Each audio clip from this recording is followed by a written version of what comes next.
Stories होती हैं उनका नाम ट्वीक करते हैं, चेंज करते हैं।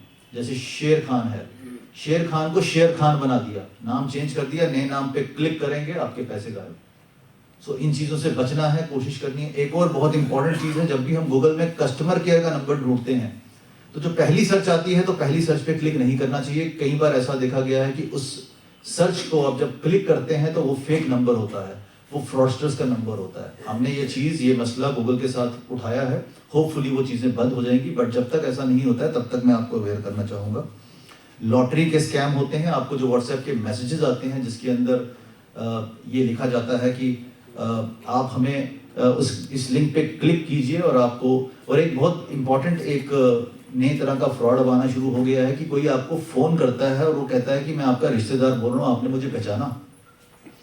जब हम बोलते हैं हाँ पहचान लिए तो कहते हैं मैंने आपके अकाउंट में पैसे डाल दिए, और एक मैसेज आपको भेज देते हैं। वो खुद टाइप किया हुआ मैसेज होता है that your account is credited with an amount of ₹10 lakh, और वापस बोलता है कि मुझे उसमें से 40,000 दे दीजिए, मैंने आपको 9,60,000 देने थे या 40,000 एक्स्ट्रा दे दिए है, बाकी मैं घर पे आके आपसे ले लूँगा। वो सिर्फ मैसेज होता है, अकाउंट में पैसा गया नहीं होता है। तो उस चक्कर में भी बहुत सारे फ्रॉड होना शुरू हो गए हैं, रिलेटिव बन के कॉल करने का। लास्ट एक इम्पॉर्टेंट जो आजकल चल रहा है, आपके जब फ़ोन एक दूसरे को जब आप कॉल करते भी होंगे तो डिजिटल अरेस्ट के बारे में आप सबको अवेयर किया जाता है। आज जब आप एक दूसरे को कॉल कर रहे हैं तो उसमें बताया जाता है कि कोई पुलिस वाला फ़ोन कर रहा है या कोई आपको जुडिशरी से फ़ोन आ रहा है या कहीं से अगर आपको फ़ोन आ रहा है तो उन फ़ोन्स को एंटरटेन ना करें।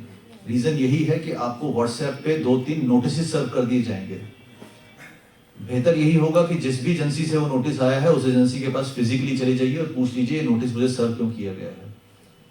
अदरवाइज हमारे पास एक केस है जहां पे एक लेडी को व्हाट्सएप के ऊपर एक 2-3 नोटिस सर्व किए गए, उसके बाद उनको एक चिट्ठी पुलिस स्टेशन के नाम की, और लिखा गया था कि आपको हमने वर्चुअली अरेस्ट कर लिया गया है, और 1.5 दिन के अंदर 6 लाख रुपया उससे लूट लिया गया। 1.5 दिन तक उसको कहीं पे भी मूव करने, घूमना फिरने बंद कर दिया गया, और उसके बाद उससे 6 लाख रुपया उससे ले लिया गया था। वो हमने केस रजिस्टर किया है, हमारी टीम्स गई हैं, वो वेस्ट बंगाल का मैटर था, वेस्ट बंगाल से वो केस इनिशिएट हुआ था, इंसिडेंट हुआ था, वो हम प्रोसेस कर रहे हैं। तो बस इन चीज़ों को कोशिश करिए।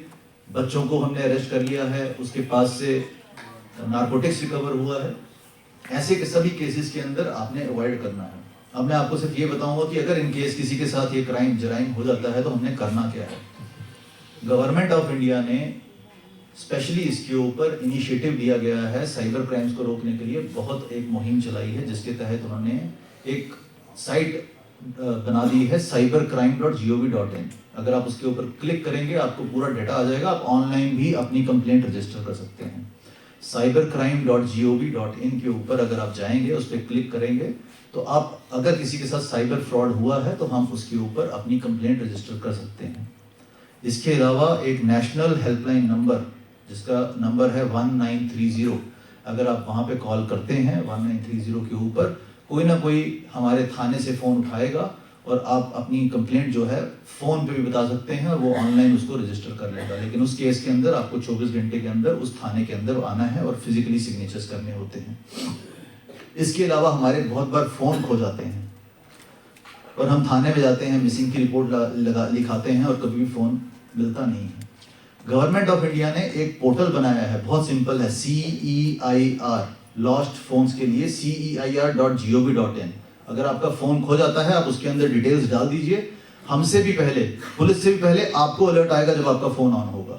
अनफॉर्चुनेटली हमें इन चीज़ों का पता नहीं है, तो इन चीज़ों से सतर्क रहना है, सावधान रहना है, और जो भी लेटेस्ट अपडेट्स हमारे पास हैं, जो भी गवर्नमेंट के इनिशिएटिव्स हैं, कोशिश करनी है जैसे हम एज अ कंज्यूमर अपने आप को अपडेट कर रहे हैं, हमारे साथ कुछ गलत ना हो, हमारे साथ कोई धोखाधड़ी ना हो। सिमिलरली साइबर क्राइम भी एक बहुत इंपॉर्टेंट चीज़ है।